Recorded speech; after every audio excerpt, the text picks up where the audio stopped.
le conseiller numérique France Service, hein, donc ce dispositif de conseiller numérique France Service, est dans l'esprit en fait de la loi sur la dématérialisation des services publics, qui est donc une demande de l'État. Et donc les conseillers numériques ont pour vocation d'accompagner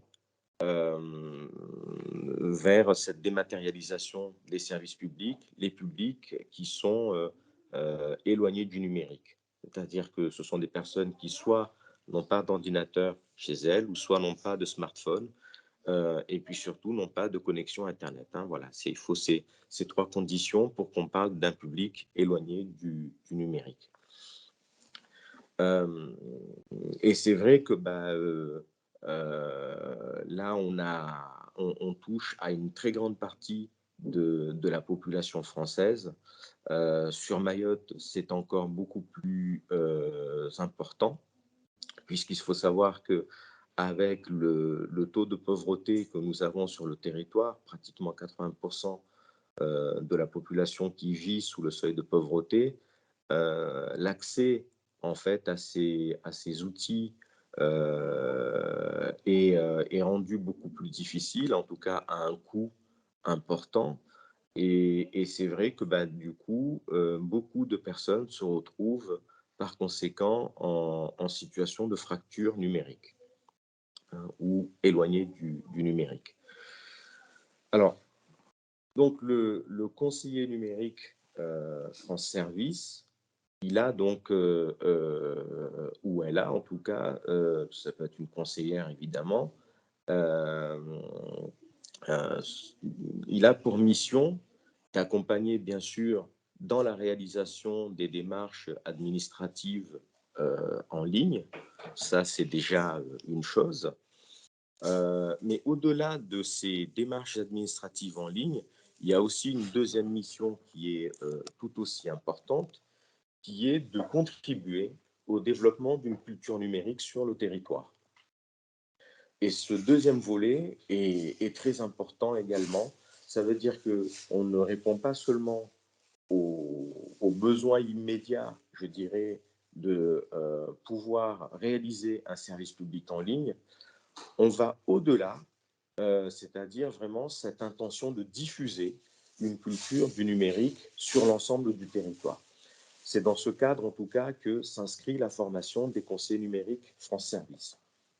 Alors, bien sûr, il y a des priorités. La première priorité reste l'accompagnement sur les démarches administratives en ligne. Ça, c'est évident. Euh, et pour ce faire, le conseiller numérique doit disposer de pas mal de qualités, je dirais. Bien sûr, une qualité importante, c'est la dimension technique. Il doit maîtriser les outils numériques afin justement de pouvoir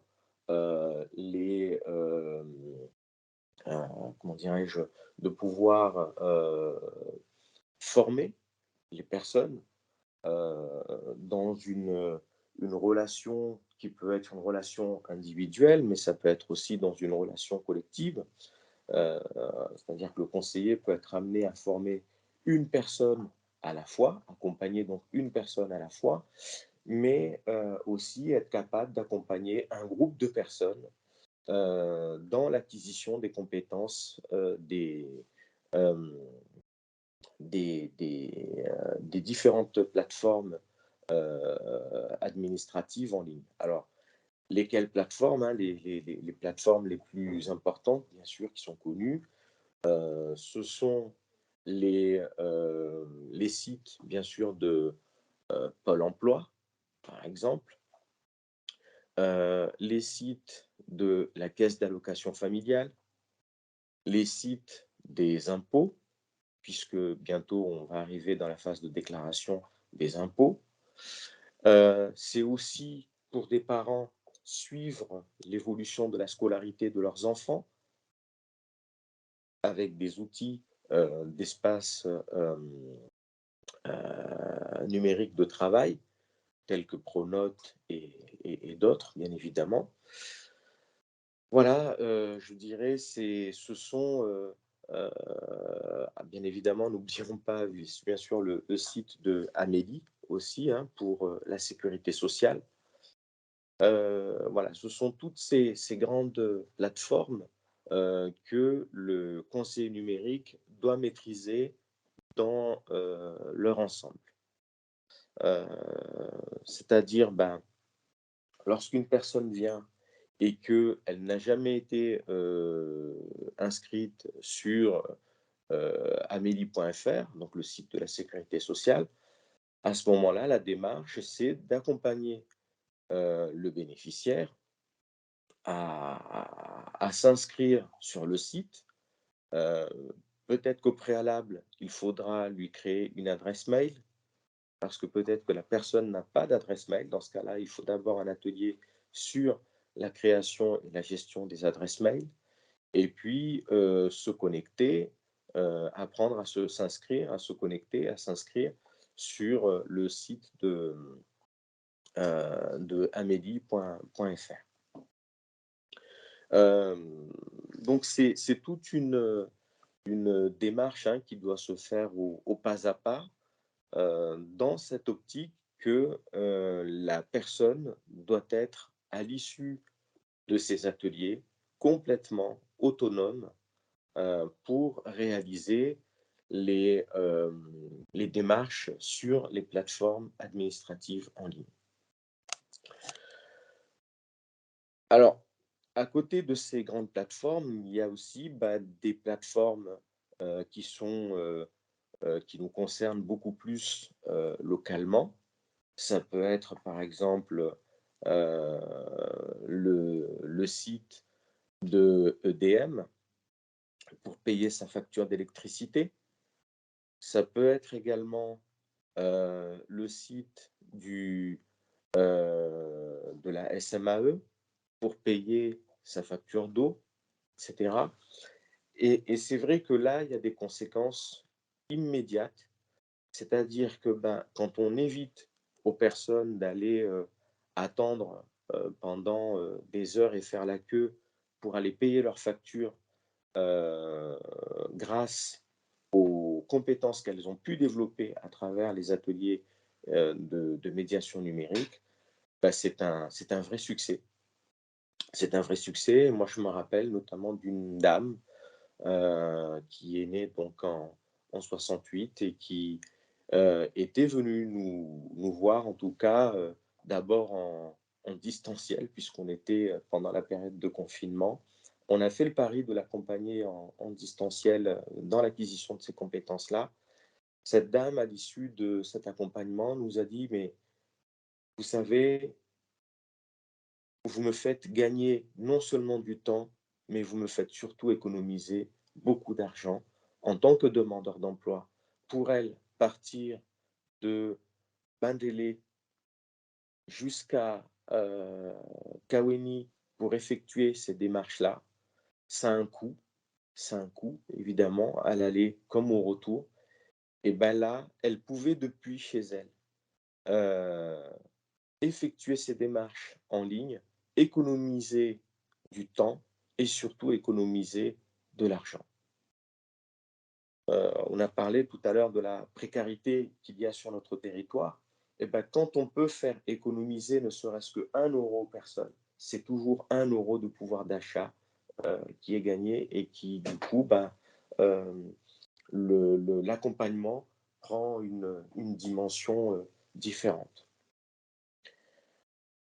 Hem, pour un demandeur d'emploi aussi, l'acquisition de ces compétences, heu, relève en tout cas d'un enjeu aussi psychologique parce que beaucoup de demandeurs d'emploi ont eu des parcours, scolaires parfois chaotiques et pour eux, aller à une formation, est assimilé à l'idée de repartir à l'école et surtout de la crainte de revivre à nouveau, heu, ce qui a été pour eux un cauchemar, avoir peut-être le sentiment d'être jugé, sur ses connaissances, etc.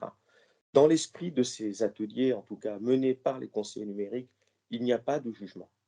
Il n'y a pas de jugement porté à l'égard des bénéficiaires. Les personnes arrivent tout simplement avec ce qu'elles savent et ce qu'elles ne savent pas, et c'est au conseiller numérique d'amener la personne pas à pas vers l'objectif qui est recherché, l'autonomie numérique. Aujourd'hui, on fera peut-être un pas et demain un autre, etc. Jusqu'à ce que les personnes disent, ben voilà, moi, aujourd'hui, je peux répondre à l'ensemble de mes besoins pour effectuer mes démarches administratives en ligne. Donc c'est vraiment un état d'esprit, en tout cas qui est, heu, tourné vers, cette idée de bienveillance. C'est très important. Le conseiller numérique doit être une personne particulièrement bienveillante. Doit être également une personne qui est organisée, qui connaît très, très bien son outil et qui sait, organiser la montée en compétence des bénéficiaires. Parce qu'on connaît l'outil, on sait à quel moment, on sait le rythme qu'on va mettre en place pour permettre que les acquis puissent se faire correctement. Donc c'est vraiment dans cet état d'esprit, euh, je dirais, que cet accompagnement, parce que euh, ça reste un accompagnement euh, qui se fait en fait, qui a la jonction à la fois entre le métier euh, du travailleur social et aussi le métier, bien sûr, de technicien du numérique. Donc on est vraiment à la croisée des chemins et je pense que c'est important qu'il y ait cet équilibre-là, qu'il n'y ait pas simplement la vision technique, la dimension technique de l'accompagnement, parce qu'autrement ça ne prend pas. Il faut aussi avoir aussi, je dirais, des compétences en matière d'accompagnement social. Donc voilà à peu près les compétences qu'on attend de nos conseillers numériques France Service. C'est dans cet esprit-là qu'on les forme, bien sûr. Ce diplôme donc est un diplôme qualifiant, hein, de responsable d'espace de médiation numérique, est un diplôme qualifiant délivré donc par le ministère du Travail, reconnu d'un équivalent donc bac+2, quand même, c'est pas rien. Et, et qui, pour le coup, permet à des personnes qui s'intéressent à ces questions-là de pouvoir évoluer vers ce métier.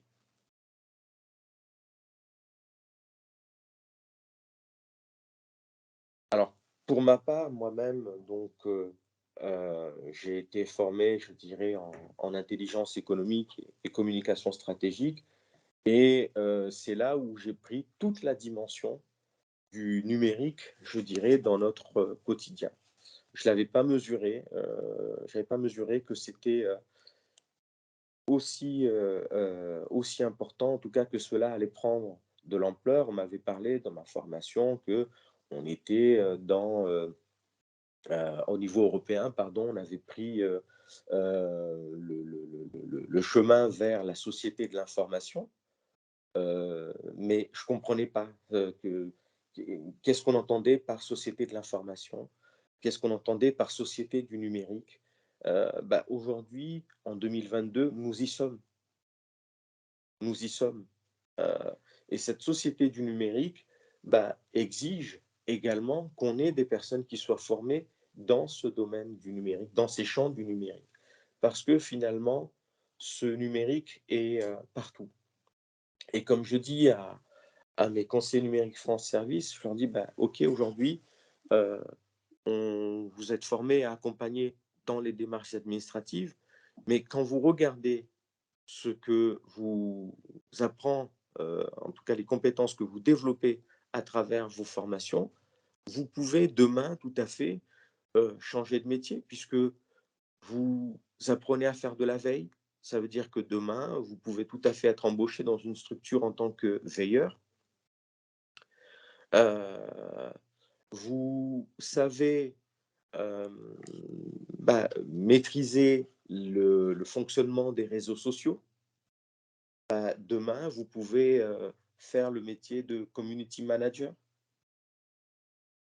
et aider une marque, par exemple, à se faire connaître, à se déployer à travers, les différents réseaux sociaux.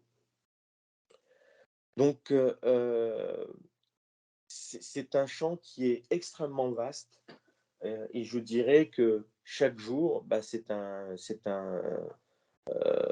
ce sont des nouveaux métiers, qui apparaissent au fil des besoins de la société dans laquelle nous vivons.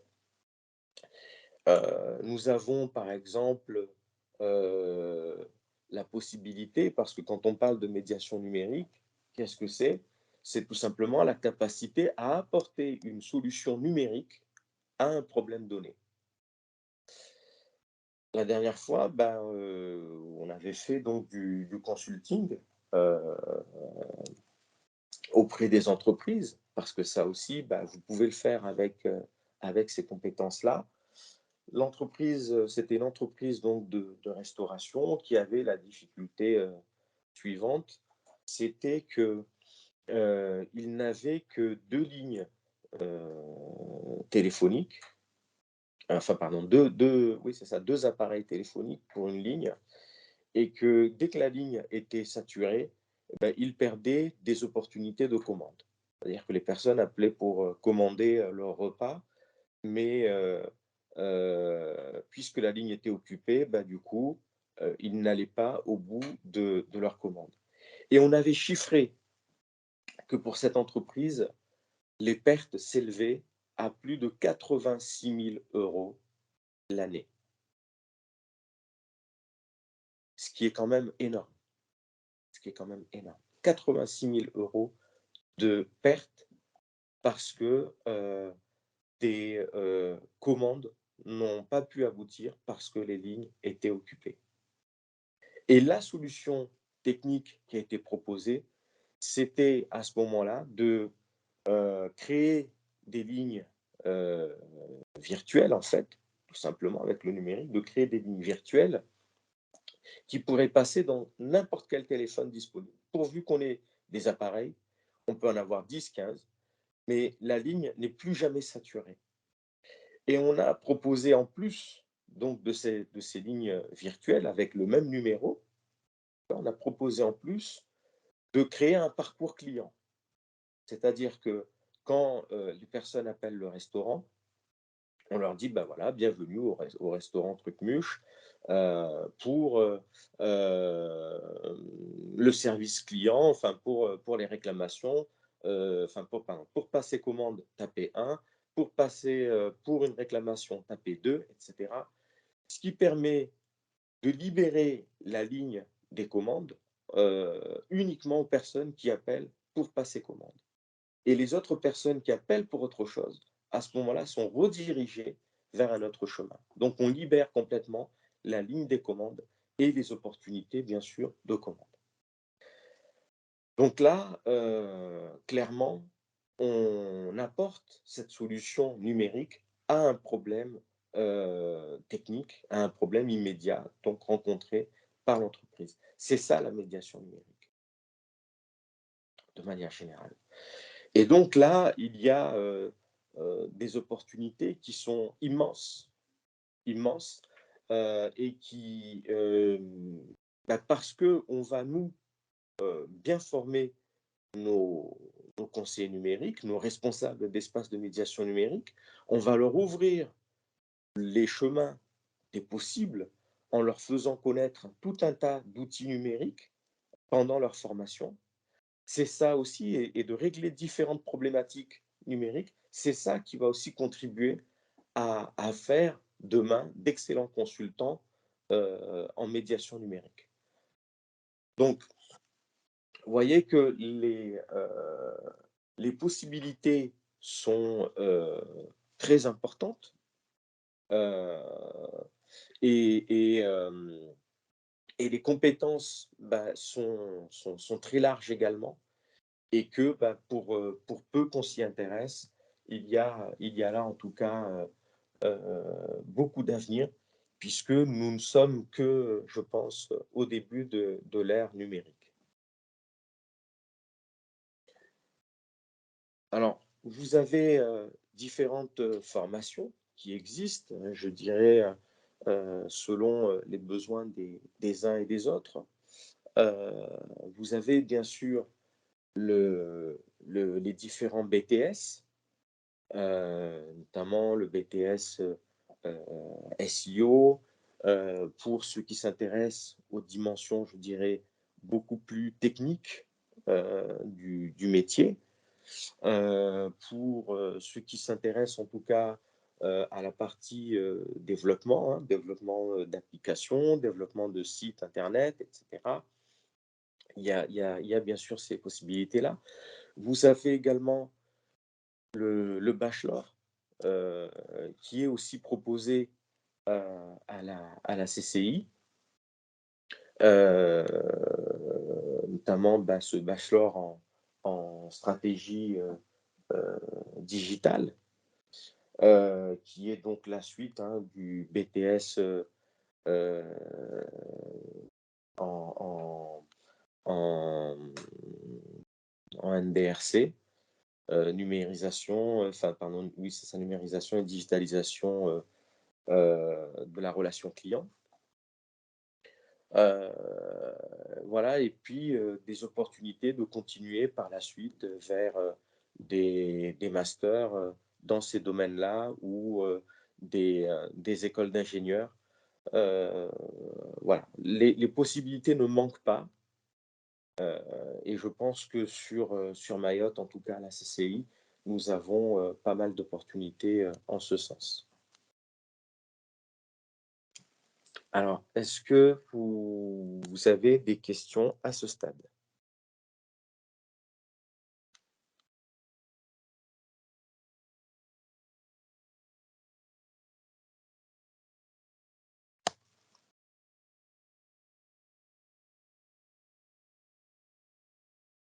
Allô, allô?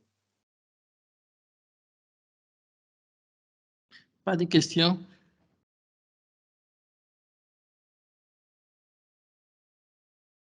D'accord. Et pour les autres? Non, ça va, pour l'instant, pas de questions. D'accord. Alors, nous avons quand même la chance sur notre territoire d'être aujourd'hui le seul département d'outre-mer qui est labellisé French Tech. Alors, cette labellisation French Tech est très importante. Ça veut dire qu'il y a des choses qui se passent dans le numérique à Mayotte. Et notamment bah, la création du premier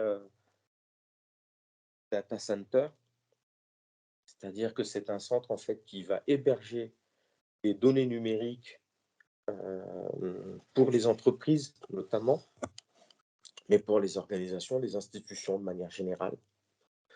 Et donc, dans l'océan Indien, c'est le premier data center qui est donc porté par une structure mahoraise qui est l'entreprise éthique, connue aussi par son dirigeant, Feswal Moussoun, qui a porté très très haut les couleurs de Mayotte pour que nous puissions gagner cette reconnaissance nationale et même internationale grâce à ce label French Tech. Et, euh, et donc, il y a euh, je dirais, un groupement d'organisations qui œuvrent dans le champ du numérique. Il y a à la fois des entreprises, il y a des associations, il y a l'université, notamment le CUFR aussi qui contribue à, à dynamiser hein, ce cluster qui s'appelle donc Mayotte InTech. Mayotte InTech, donc, ce cluster hein, qui œuvre de concert pour faire reconnaître le savoir-faire numérique de Mayotte. Et c'est une chance que nous avons d'avoir cette reconnaissance, hein. Nous ne sommes pas que dans une logique de suivre les autres pour une fois et j'espère encore pour plein de fois dans ce champ du numérique. Nous prenons le lead et c'est les autres qui nous suivent dans ce domaine-là. Donc, moi, je ne peux que, en tout cas, encourager hein, les uns et les autres à s'intéresser à cette voie du numérique, une voie qui est très intéressante, qui est loin de s'épuiser et qui offre vraiment beaucoup d'opportunités aux personnes qui s'y intéressent. Voilà, je crois en tout cas en cette filière, je crois en son avenir, à sa capacité à, à être encore plus reconnu sur Mayotte, euh, tant dans la dimension médiation numérique que dans la dimension, je dirais, beaucoup plus euh, hard skills, tels que bah, la capacité de développer, de monter donc des data centers. Et voilà, nous avons les compétences en tout cas sur notre territoire. Et les métiers du numérique sont loin d'être épuisés.